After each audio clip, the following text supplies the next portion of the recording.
is rumors and conspiracy theories and all of that. So what is it that could have informed 11% integrity, faith in the EC? It may be some of these things. Those who know can say confidently that even if you put whoever there, they cannot do any cheating. What is it that explains the fact that somebody going to the election without the EC declaring, say, have the figures I can see from my own internal resources that I have lost, and he concedes.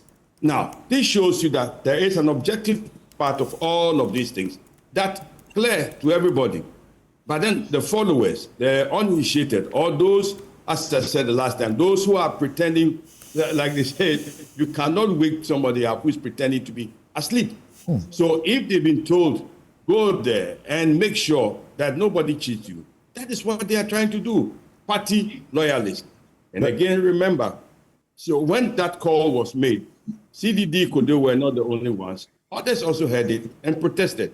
So you and I sitting down here can say, it really doesn't matter, but is that what the bulk of the population think? Those who are massing up there, do they think that there's a fair process, they've won, and that, are they also putting in perspective that above all said and done, we are talking only about 9 collation centers and not for the 40,000 where there's no issue at all. So let's work in context and govern our lives within the context of those people who are listening to us, who are being governed to the best of our ability.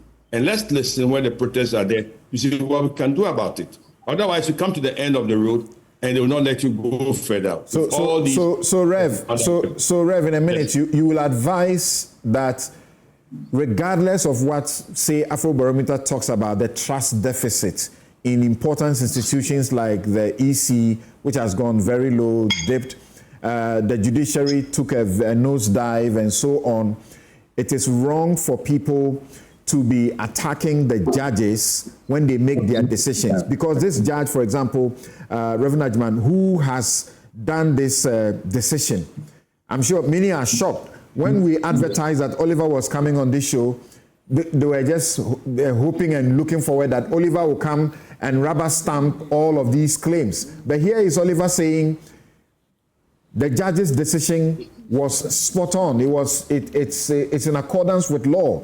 If the NDC had gotten a favorable decision, we will not see them post the judge photographed together with Gary Nimakumafo on the day he was being sworn in and seem to insinuate that he's MPP. That's why he did what he did. Yes, we live in a highly polarized context, but there are some people who also can be very objective. Oliver is a highly educated lawyer. He knows his jurisprudence, and he knows that what he's saying today may come to haunt him. So he's saying what he knows to be the law, and I guess you stand by it. It's not everybody who plays that type of game. Some are here today, some are there tomorrow, playing some type of stomach politics. So that's why I keep saying that, knowing the context in which we are working, it is important that context must be taken into account as much as possible. Right. And the education must go on. And the political parties must take the lead in educating their people, not inciting them, not misinterpreting. But one day you will be ruling, you will come to office, and you still depend on these institutions, Electoral Commission or the courts, to uphold the law. Since we've chosen rule of law to be our guiding principle in this country. All right, we'll be right back.